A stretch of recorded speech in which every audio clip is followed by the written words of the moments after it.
Good morning students. तो जो आज हम बात करेंगे बच्चे वो करेंगे एस्टिमेशन ऑफ नेशनल इनकम। और मेथड कौन सा रहेगा? Income method. लास्ट क्लास में जो हमने बात करी थी वो एस्टिमेशन ऑफ नेशनल इनकम वो थी वैल्यू एडेड मेथड का इस्तेमाल किया था। एक मेथड होता है इनकम मेथड। अब इनकम होती क्या भाई, नाम से ही पता चल रहा है। इनकम तो सर वो चीज़ होती है जो अर्न की जाती है, और जो अर्न ही नहीं की गई वो इनकम नहीं होती। यानी कि जो इनकम जनरेट होती है वो अगेंस्ट फैक्टर जनरेट होती है। फैक्टर सर्विसेज लैंड जिसके अगेंस्ट रेंट पे करना होता है, लेबर जिसके अगेंस्ट वेजेस पे करने होते हैं, कैपिटल जिसके अगेंस्ट इंटरेस्ट पे करना होता है, और एंटरप्रेन्योर जो इन सभी चीज़ों को असेंबल करता है। वो क्यों कर रहा है? वो रिस्क ले रहा है, तो रिस्क के रिगार्डिंग उसे प्रॉफिट चाहिए। तो इनकम जो जनरेट हो रही है वो किसके अगेंस्ट जनरेट हो रही है? फैक्टर्स के अगेंस्ट। तो केवल फैक्टर इनकम को ही हम क्या करेंगे?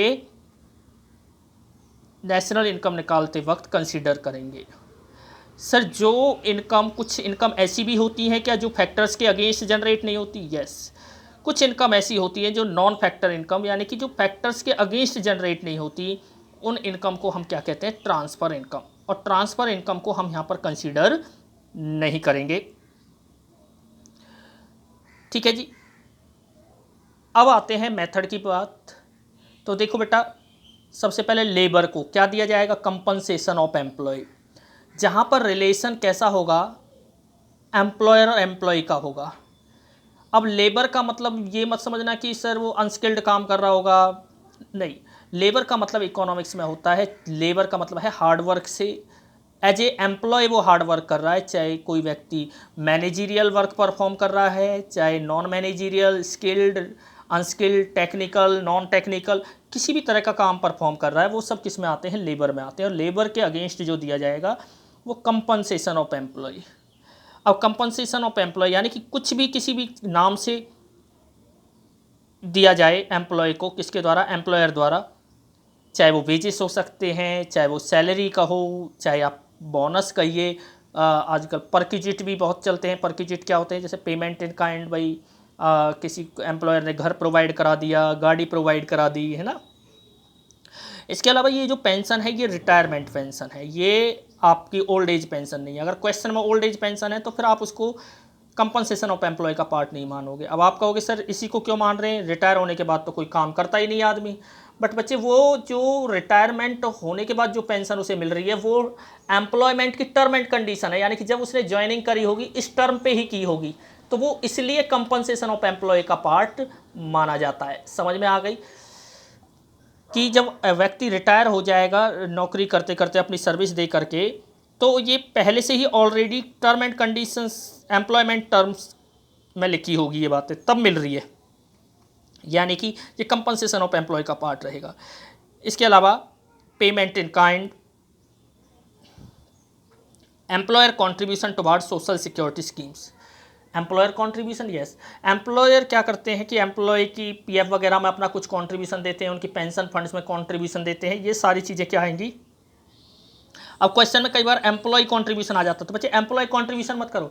अगर किसी को 10,000 वेजेस मिल रहे हैं, उसी में से वो कॉन्ट्रीब्यूशन कर रहा है, तो वो तो 10,000 का ही पार्ट है ना, वो अलग से थोड़े कुछ उसे मिला है। हाँ, 10,000 तो मिल रहे हैं किसको? एम्प्लॉयर की तरफ से एम्प्लॉय को। इसके अलावा एम्प्लॉयर अलग से कुछ कॉन्ट्रीब्यूशन उसके लिए कर रहा है, तो वो उसकी कंपनसेशन ऑफ एम्प्लॉय को बढ़ा रहा है। तो एम्प्लॉयर कॉन्ट्रीब्यूशन आपको कंसीडर करना है टुवार्ड सोशल सिक्योरिटी स्कीम। अब देखिए, लेबर के लिए तो हो गया कंपनसेशन ऑफ एम्प्लॉय, बाकी जो बचते हैं वो सब ऑपरेटिंग सरप्लस में आते हैं। जैसे लैंड के लिए रेंट, कैपिटल के लिए इंटरेस्ट, और एक रॉयल्टी भी होता है। रॉयल्टी क्या होती है? जैसे कि सपोज करिए कोई राइटर कोई अच्छी बुक लिखता है, उसकी नंबर ऑफ कॉपी अगर किसी पब्लिकेशन ने बेची, तो हर कॉपी के लिए उसे कुछ ना कुछ रॉयल्टी मिलती है। इसके अलावा प्रॉफिट एंटरप्रेन्योर को, प्रॉफिट के 3 हिस्से बचे। एक हिस्सा जो कि रिटेन करके रख लिया जाता है, जिसे हम अनडिस्ट्रीब्यूटेड प्रॉफिट कहते हैं। वो प्रॉफिट का वो हिस्सा जो कि फ्यूचर के लिए, ग्रोथ प्रोस्पेक्ट के लिए बचा के रख लिया गया। एक हिस्सा शेयर होल्डर्स में डिस्ट्रीब्यूट कर दिया गया, जिसे डिविडेंड कहते हैं।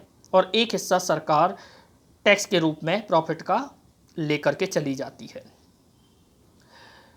तो टैक्स के रूप में जब लेकर के चली जाती है तो इस तीनों चीज़ों को मिला देते हैं तो हमारे पास क्या बन जाता है, प्रॉफिट बनता है।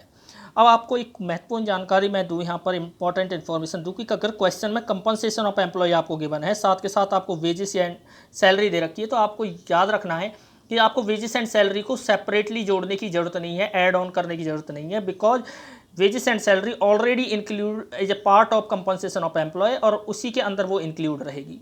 उसी प्रकार मान लीजिए कंपनसेशन ऑफ एम्प्लॉय भी दे रखा है आपको और एम्प्लॉयर कंट्रीब्यूशन भी दे रखा है, तो एम्प्लॉयर कंट्रीब्यूशन को भी आपको दोबारा लेने की ज़रूरत नहीं है क्योंकि कंपनसेशन ऑफ एम्प्लॉय का ही हिस्सा होता है क्या, एम्प्लॉयर कंट्रीब्यूशन। क्लियर है? चलिए जी, बात करते हैं बच्चे आगे।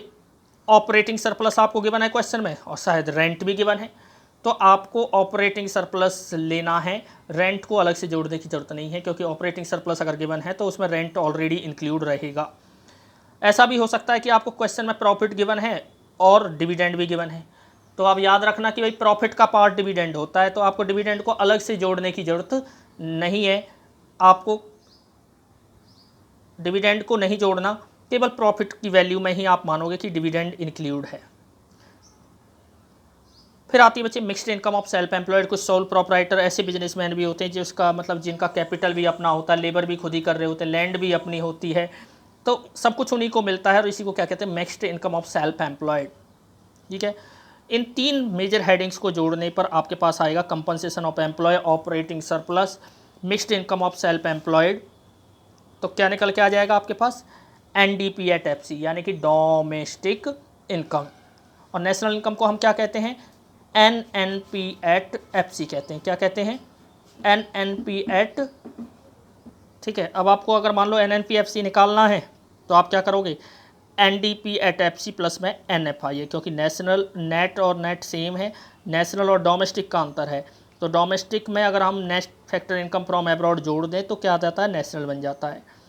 अब आपको कुछ बातों का ध्यान रखना है कि भाई हमें कौन सी इनकम को नेशनल इनकम में को कैलकुलेट करते वक्त नहीं कंसीडर करना, तो इसमें है illegal income is not consider, जैसे कोई रॉबरी करके या फिर कोई स्नैचिंग करके या पॉकेट मार के या फिर कुछ की भी तरह की इलीगल एक्टिविटी जो है से जनरेट होने वाली इनकम को नज़रअंदाज करना है। लॉटरी और windfall is not also not consider, horse race वगैरह इन चीज़ों से सब जो कमाई जाने वाली इनकम है उनको हम नेशनल इनकम में इंक्लूड नहीं करते। इसके अलावा ट्रांसफ़र इनकम जैसे कोई गिफ्ट है, डोनेशन है, ठीक है जी, या ओल्ड एज पेंशन है, इन चीज़ों को भी, क्योंकि इनके अगेंस्ट कोई फैक्टर सर्विस जनरेट नहीं हुई। ठीक है जी, ओके, थैंक यू।